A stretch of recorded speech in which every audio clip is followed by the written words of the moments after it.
इस video series में हम स्टार्ट करने वाले हैं सोशियोलॉजी की हमारी दो books, class 11th and class 12th। Class 11th की जो बुक है उसमें दो बुक्स हैं जिसमें हमें पढ़ना है। पहली बुक में इंट्रोड्यूसिंग सोशियोलॉजी, जहाँ पे आपको इंट्रोड्यूस किया जा रहा है सोशियोलॉजी से, सोसाइटी क्या है, सोशियोलॉजिकल कॉन्सेप्ट्स क्या हैं, टर्म्स क्या यूज़ किए जाते हैं, सोशल इंस्टीट्यूशंस क्या हैं और कल्चर क्या है और रिसर्च मेथड्स क्या हैं। तो ये जो पांचों यूनिट्स हैं इस बुक के, पहली बुक है जो हमारी इंट्रोड्यूसिंग सोशियोलॉजी, ये बहुत इम्पॉर्टेंट है क्योंकि यहाँ से आपकी सोशियोलॉजी की पूरी बेसिक्स स्टार्ट होती है। पूरा बेसिक टर्म्स समझ में आते हैं, जैसे सोसाइटी क्या है, सब कॉन्सेप्ट्स हैं, क्या यूज़ कर रहे हैं, ये सारी चीज़ें जो हैं, ये सारी चीज़ें हमें यहाँ से समझ आती हैं। तो ये चैप्टर जो है ये पहले तो ये एनसीईआरटी की बुकलेट है जो कि हमें ऑनलाइन मिल जाती है और ये न्यू एडिशन है एनसीईआरटी का। इसमें 5 यूनिट्स दिए गए हैं। पहला है सोशियोलॉजी एंड सोसाइटी। तो यहाँ से हम स्टार्ट करेंगे अपनी सीरीज को और यहाँ पे हम 11th और 12th की सोशियोलॉजी कंप्लीट करेंगे।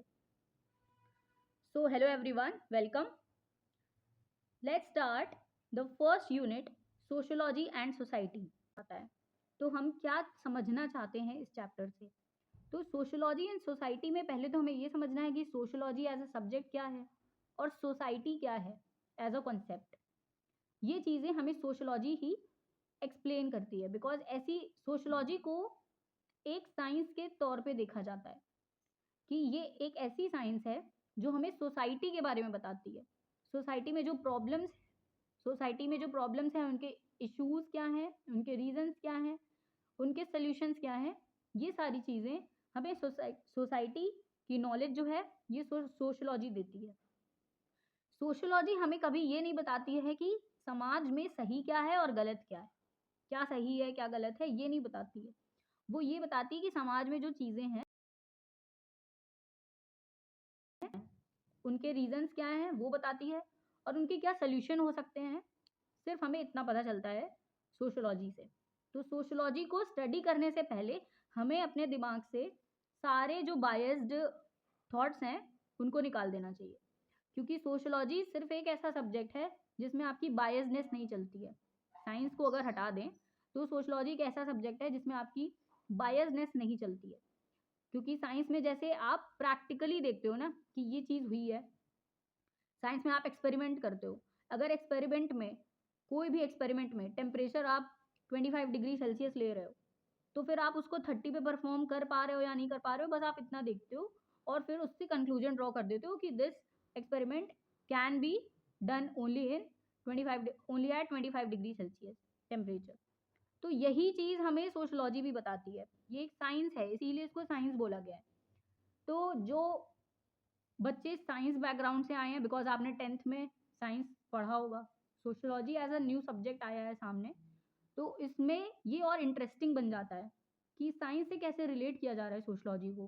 क्योंकि जो सोशियोलॉजिस्ट हैं, जो पहले जो बहुत जिन्होंने सबसे स्टार्टिंग में सोशियोलॉजी की डिस्कवरी की, उन्होंने इसको साइंस बोला है। तो देखते हैं कि क्या है ये सब्जेक्ट और कैसे ये हमें एक साइंस सिखाता है और कैसे ये सोसाइटी की हमें नॉलेज देता है। So let us begin with some suggestions that are often made to young students like you. When one advice often made is study hard and you will do well in life. तो ऐसा बोला जाता है कि मेहनत करो, पढ़ाई करो, आप अच्छा कर लोगे जीवन में। सेकेंड एडवाइस जो दी जाती है वो ये दी जाती है, if you do this subject और set of subjects you will have a better chance of getting a good job in future.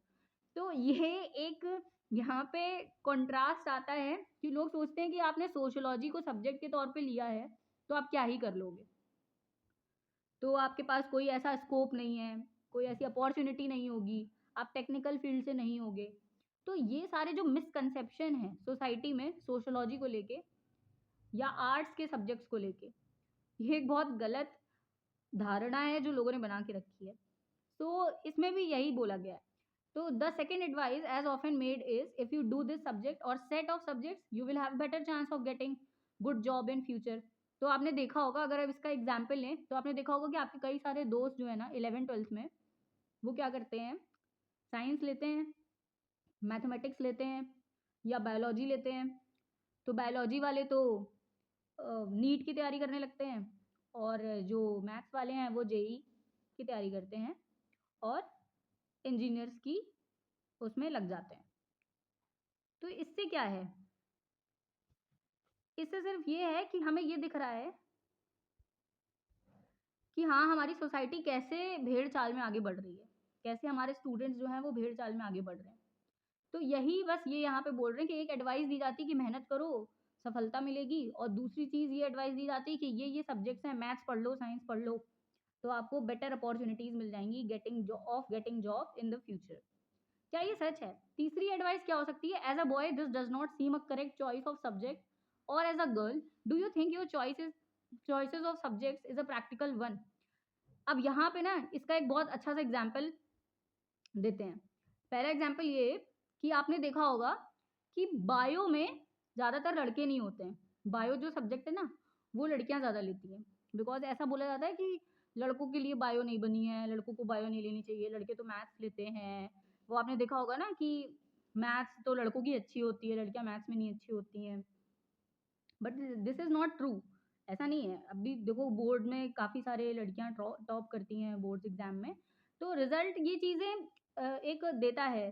तो ये हमें दिखा रहा है ना कि सोसाइटी जो है हमारी वो कैसी मिसकंसेप्शन पे बेस्ड है, क्या मिसकंसेप्शंस क्रिएट किए गए हैं सोसाइटी में। और ये जो धारणाएं हैं, लाइक एक ऐसा ही मिसकंसेप्शन क्या है कि जो रेड जो पिंक कलर है वो गर्ल्स के लिए, ब्लू कलर जो है वो बॉयज़ के लिए। ऐसा कहीं लिखा है? नहीं लिखा है, लेकिन ऐसा बोला जाता है। तो ये सच नहीं है, क्योंकि पिंक कलर गर्ल्स के लिए ये कहाँ लिखा है? कहीं नहीं लिखा है, लेकिन बना दिया गया है। लड़का है तो पिंक शर्ट नहीं पहनेगा, उसको लगेगा अरे पिंक तो लड़कियों के लिए होता है, मेरे लिए थोड़ी है। तो ये सारी चीज़ें हैं, ये मिसकंसेप्शन है जो बनाया गया है। ऐसा होना नहीं चाहिए, बट है। सो सेम चीज़ यहाँ पे बोली गई है कि बॉयज़ को एक सब्जेक्ट्स का अलग वो दिया जाता है, गर्ल्स को अलग दिया जाता है कि तुम्हारे लिए ये सब्जेक्ट है, मैथ्स ना लो, बायोलॉजी ले लो। ये सारी चीज़ें हैं जो हमारी सोसाइटी में एग्जिस्ट करती हैं। देखो सोशियोलॉजी कभी ये नहीं बोल रहा कि ये सही है या गलत।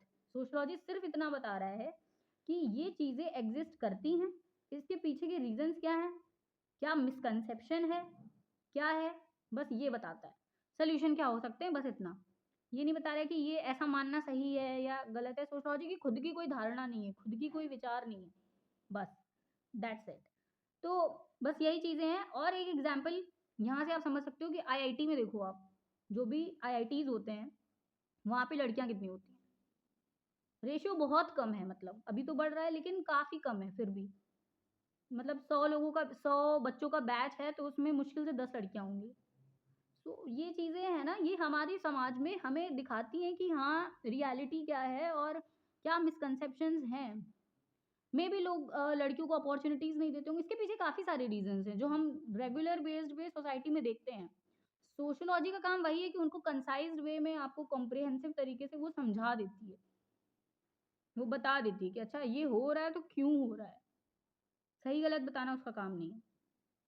The fourth is your family needs you to get a job soon, so why choose a profession that will takes a very long time, और you will join your family business, so why do you wish to do this subject. तो ऐसा है कि लड़कों के साथ भी होता है कि अरे तुम्हें तो अपना फैमिली बिजनेस संभालना है, तुम्हारी तो फैमिली इतनी अच्छी है, तुम्हें तो फैमिली बिजनेस संभालना है, तो ये क्यों ले रहे हो, क्यों तैयारी कर रहे हो जेई की। मतलब ये सारी चीज़ें हैं। लड़कियों से भी ये बोला जाता है कि ऐसा प्रोफेशन चूज करो जिसमें जल्दी सी जॉब लग जाए, जल्दी से पैसे आने लगे, बस, क्योंकि लंबे समय तक आपको वक्त नहीं दिया जाएगा। तो ये सारी चीज़ें रहती हैं। Let us examine the suggestions. Suggestions क्या है उसको एग्जामिन करते हैं। Do you think the first advice contradicts the other three. पहली एडवाइस क्या थी? पहली एडवाइस ये थी कि स्टडी हार्ड और you will do well in life, मेहनत करो सफलता मिलेगी। तो इस बेसिस पे ये तो बोला जा सकता है कि कोई भी टॉपिक, कोई भी सब्जेक्ट ले लो, मेहनत करोगे तो सफलता तो मिल ही जाएगी। तो फिर ये अदर क्वेश्चंस कैसे आ रहे हैं, ये अदर एडवाइसेस कैसे आ रही हैं कि नहीं ये सब्जेक्ट लो, नई लड़कियों के लिए ये सब्जेक्ट नहीं अच्छा है, इससे इसमें स्कोप कम है, ये सब्जेक्ट अच्छा नहीं। जैसे सोशलॉजी की बात की हमने कि लोग आर्ट्स के सब्जेक्ट्स को चुनने में बड़ा सोचते हैं कि अरे यार इस सब्जेक्ट में कितना स्कोप है या नहीं है। सो एक बात मैं आपको बताऊं कि I had also passed my 12th standards with mathematics. मैंने भी जेई का प्रिपरेशन किया, बट आई ड्रॉप्ड बिकॉज मुझे लगा कि जेई मेरे लिए नहीं है, नहीं कर सकते इंजीनियरिंग, नहीं हो सकती। Then I took arts in my graduation और मैंने पहली बार एक नया सब्जेक्ट पढ़ा जो कि मैंने 11th-12th में भी नहीं पढ़ा, वो है सोशोलॉजी विद पॉलिटिकल साइंस। सो ये चीज़ें ना, ये चीज़ें हमें दिखाती हैं कि नहीं यार, किसी में मेहनत करोगे तो हाँ आपको अच्छा स्कोप मिल सकता है, स्कोप हो सकता है कम हो, पर आप मेहनत करोगे तो you will at least satisfy your self कि हाँ यार कुछ अच्छा तो कर लिया, कम से कम ज़बरदस्ती तो नहीं पढ़ा किसी सब्जेक्ट को। क्योंकि and I am the person कि मेरे 10th में भी 100 out of 96 marks, 96 out of 100 marks आए थे मैथ्स में, लेकिन मैंने क्योंकि मेरे 12th में मैथ्स में मार्क्स थे only 85 out of 100 because I lose my interest, छोड़ दिया मैंने, मज़ा नहीं आ रहा था मैथ्स करने में मुझे, वो डिफरेंशिएशन करने में और इंटीग्रेशन करने में। फिर लिया मैंने सोशोलॉजी, और सोशोलॉजी एक सब्जेक्ट है जिसमें अलग ही मज़ा है, बहुत मज़ा आता है सोशोलॉजी पढ़ने में। ठीक है, तो यहाँ पे अब हमें यहाँ से ये समझ में आ रहा है कि जो पहली एडवाइस है वो कैसे बाकी तीनों एडवाइसेस को कॉन्ट्राडिक्ट कर रही है। क्यों कॉन्ट्राडिक्ट कर रही है? पहली एडवाइस में बोला जा रहा है कि मेहनत करो सफलता मिलेगी, दूसरी एडवाइस में ये बोला जा रहा है कि यार ऐसे सब्जेक्ट चूज करो जिसमें स्कोप हो। ठीक है, तो ये खुद ही कॉन्ट्राडिक्ट कर लेते हैं अपने आप को, हमें कुछ करने की जरूरत नहीं है, हम तो बस चीज़ों को कंसाइज वे में पढ़ रहे हैं। अच्छा ऐसा होता है, ठीक है। The second advice suggests that apart from your individual effort, there is a job market that decides which subject choice may increase और decrease your chances in the job market. कौन से सब्जेक्ट, कौन सी चॉइस आपके chances को बढ़ा सकती, घटा सकती है। आपने देखा होगा हमारी सोसाइटी में इंजीनियर्स जो हैं, जो पास आउट होते हैं बहुत हैं, नंबर ऑफ इंजीनियर्स बहुत ज़्यादा है, लेकिन क्या सबको जॉब्स मिलती हैं? नहीं मिलती हैं, मोस्टली लोगों को नहीं मिल पाती। उनकी मनपसंद जॉब, यहाँ पे हम उसकी बात कर रहे हैं कि वो किस चीज़ के लिए एस्पायर करते हैं, वो उनको नहीं मिल पाता है। क्यों नहीं मिल पाता है? बिकॉज इतनी अपॉर्चुनिटीज़ नहीं है, इतनी अपॉर्चुनिटीज़ एग्जिस्ट ही नहीं करती, नहीं मिल पाता उनको। तो ये सारी चीज़ें हमें दिखाती हैं कि हाँ वो चीज़ें एस्पायर करने वाली जो अपॉर्चुनिटीज़ जिनके लिए लोग इतना पढ़ते हैं, लोग इतना एग्ज़ाम्स को निकालने के लिए, क्वालिफाई करने के लिए इतनी मेहनत करते हैं, वो उनको नहीं मिल पा रही हैं, उनके चांसेस कम हो रहे हैं जॉब मार्केट में। ये सारी चीज़ें हैं, यहाँ से ये समझ में आता है। अब बात आती है individual efforts matter a great deal but do not necessarily define outcomes. जो हमारे इंडिविजुअल एफर्ट्स हैं वो बहुत ज़्यादा मायने रखते हैं, लेकिन ज़रूरी नहीं है कि उनका आउटकम जो हो वो जो डिफाइंड है वही हो। As we saw, there are other social factors that play an important role in the final outcome. बाकी सारे फैक्टर्स भी इम्पोर्टेंट रोल प्ले करते हैं। ये बात को हमने कैसे जस्टिफाई किया? हमने ऐसे जस्टिफाई किया कि अदर फैक्टर्स क्या हैं? अदर फैक्टर्स हैं अपॉर्चुनिटीज, एम्प्लॉयमेंट अपॉर्चुनिटीज। जैसे इंजीनियरिंग करने वाला बंदा इंजीनियर तो बन जाता है, पर अगर उसको अपॉर्चुनिटीज नहीं मिलती हैं तो फिर लाइफ में वो चीज़ नहीं हासिल कर पाता जो उसको चाहिए, वो नहीं हो पाता है। दूसरी चीज़, काफ़ी सारे इंजीनियर्स जो हैं आप देख रहे होगे वो क्या करते हैं, वो अपनी जॉब जॉब से सेटिस्फाई नहीं होते, इसलिए जॉब छोड़ देते हैं। इसलिए अनएम्प्लॉयमेंट इतना ज़्यादा है इंडिया में। इंजीनियर्स अनएम्प्लॉयड हैं, सिर्फ इंजीनियर्स नहीं, मैं और भी लोगों की बात कर रही हूँ यहाँ पे। इंजीनियरिंग में हम ये देखते हैं कि engineers for better opportunities out of India चले जाते हैं, आउट ऑफ इंडिया चले जाते हैं for better opportunities. Out of India जाने का सिर्फ यही रीज़न है कि उनको बेटर अपॉर्चुनिटीज़ मिलती हैं, इंडिया में वो चीज़ें नहीं मिल पाती हैं। बेटर उनका जो स्किल स्कोप है वो चीज़ इंडिया में नहीं मिलता है उनको। ये सारी चीज़ें हैं, नहीं मिल पाती उनको वो सारी चीज़ें, बस यही रीज़न है। इसके बाद ये जा नहीं रहा, पता नहीं क्यों। ये पहला वीडियो है जो मैं ऐसे रिकॉर्ड कर रही हूँ। आई होप ये वीडियो जो है ना काफ़ी लोगों तक पहुँचे एंड लोग सपोर्ट करें। चलो आगे बढ़ते हैं। तो क्या है अदर रीजंस कि आपको बेटर अपॉर्चुनिटीज़ मिले, आपको अच्छा मनी दिया जाए, यानी सैलरी अच्छी मिले। ऐसा भी है, आप देख रहे हो इंजीनियर्स लोग हैं ना, उनकी बड़ी बुरी कंडीशन है इंडिया में। 25,000 में नौकरी करते हैं वो, ठीक है। मतलब सबकी बात नहीं कर रही हूँ मैं यहाँ पे, हम एब्सोल्यूट कुछ नहीं बोलते, एब्सोल्यूट कुछ नहीं है, एब्सोल्यूट ट्रुथ एग्जिस्ट ही नहीं करता, है ना। तो एक जनरल कॉन्सेप्ट लेके चलते हैं, सिर्फ जनरल। बहुत सारे इंजीनियरिंग कॉलेजेस हैं इंडिया में, तो इस चीज़ को दिमाग में रखना चाहिए, ठीक है। ये सारी चीज़ें हो गई। नेक्स्ट क्या है कि गुड जॉब, बेटर अपॉर्चुनिटीज, ये डिसाइड कौन करता है?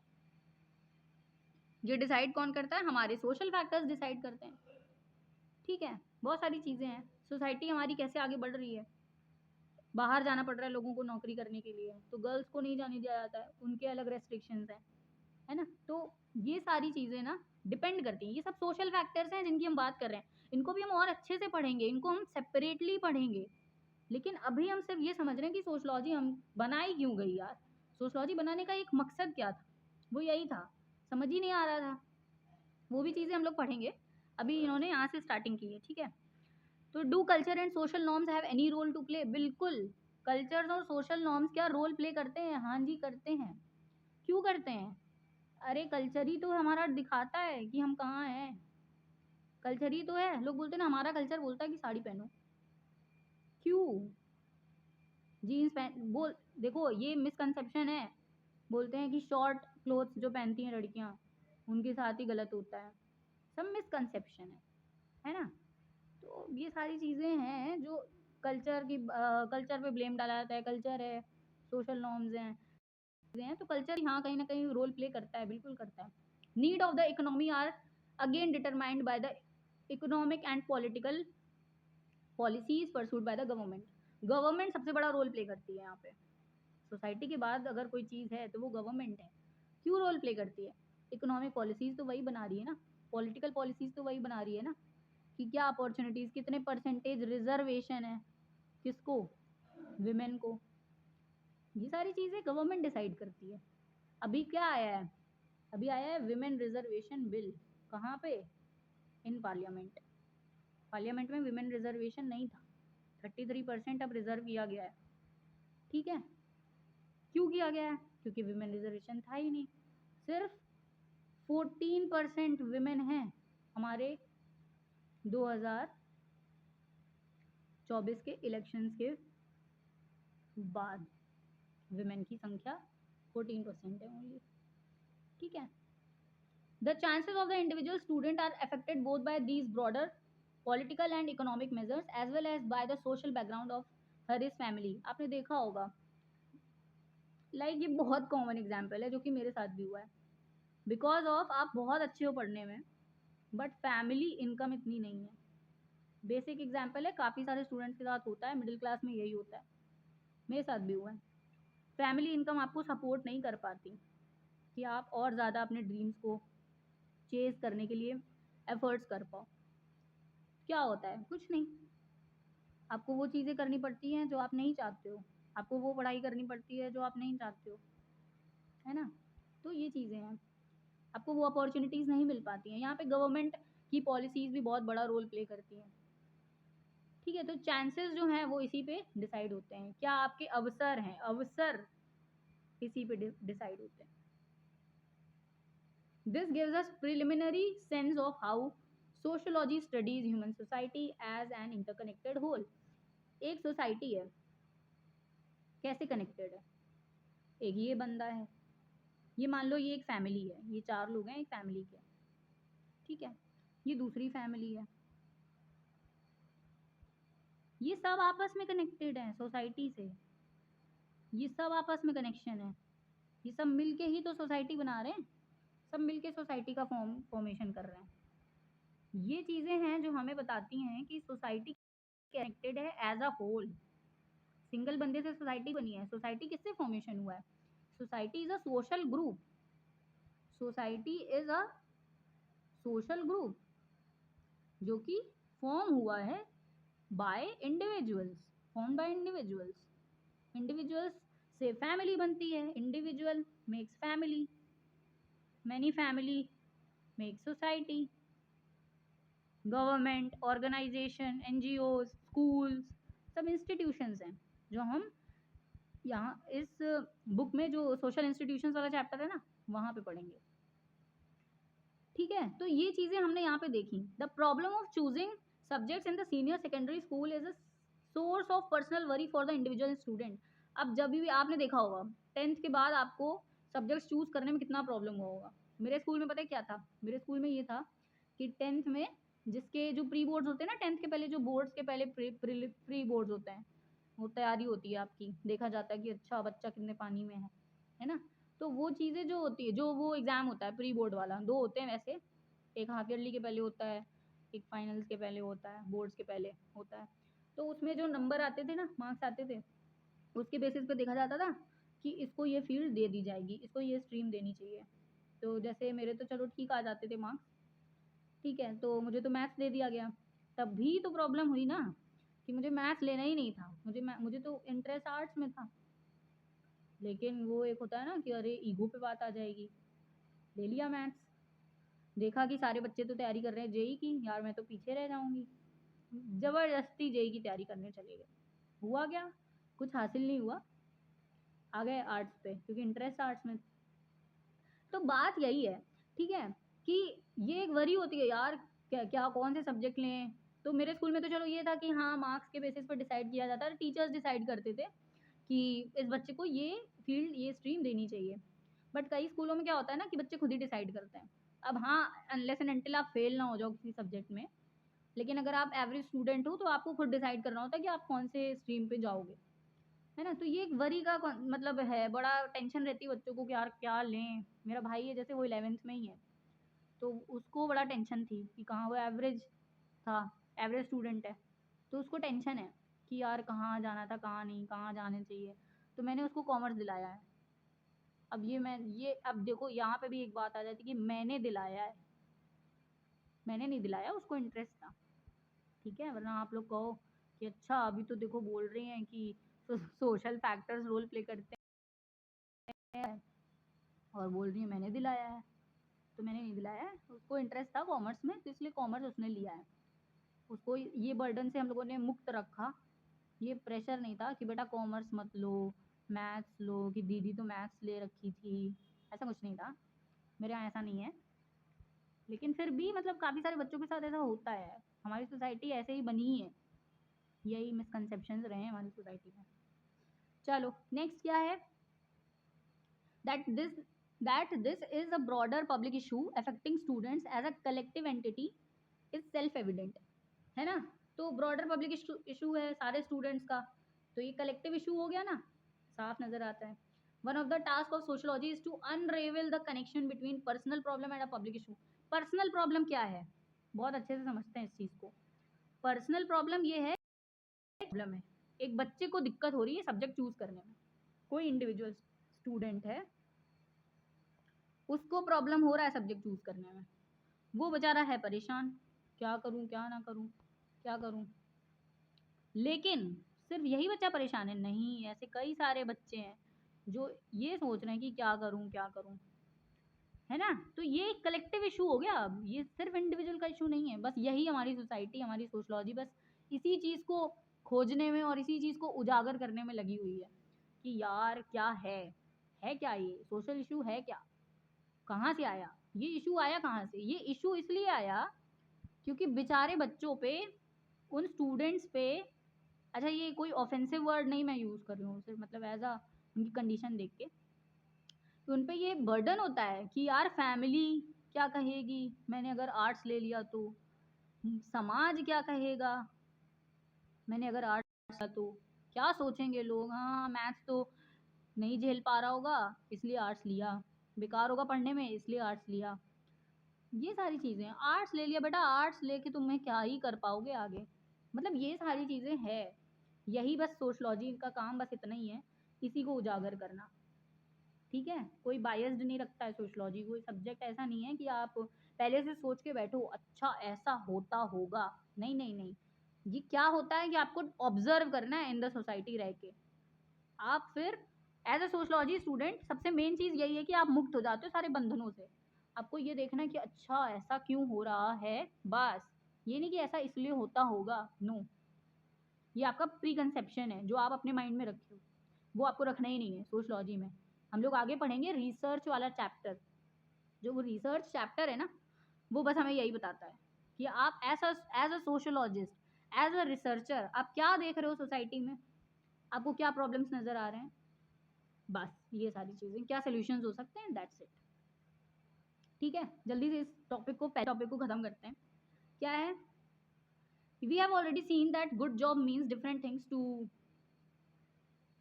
to different societies। अलग अलग सोसाइटी, अब एक डॉक्टर का बच्चा है ना, तो डॉक्टर सोचेगा कि हम अपने बेटे को डॉक्टर ही बनाएंगे, है ना, ऐसा मतलब ये सोसाइटी हो गई ना, अब डॉक्टर्स के बच्चे सारे डॉक्टर ही बन जाएंगे, ऐसा डॉक्टर्स लोग सोचते होंगे। तो ये डिफरेंट एक चीज़ हो गई डिफरेंट सोसाइटीज़ के लिए।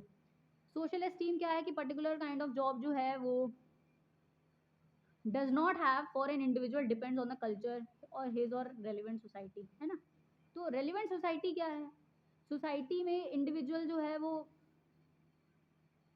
इंडिविजुअल कैसे बिलोंग करता है उस सोसाइटी से, सोसाइटी कैसे बिलोंग करती है इंडिविजुअल से, क्या ये नेबरहुड है, क्या ये कम्युनिटी है, क्या ये कास्ट है, क्या ये ट्राइब है, क्या ये एक प्रोफेशनल सर्कल है, डॉक्टर्स का जो मैंने अभी एग्जांपल दिया, ठीक है, क्या ये सर्कल ऑफ पेरेंट्स है, डॉक्टर्स पेरेंट्स है ना, तो प्रोफेशनल है, प्रोफेशन से वो डॉक्टर्स हैं, प्रोफेशन से वो डॉक्टर्स हैं, बट वो हैं क्या, पेरेंट्स हैं, उनका एक सर्कल है, सर्कल मतलब वो सबको एक कलेक्टिव वे में बोल दिया जा रहा है, क्या ये नेशन है।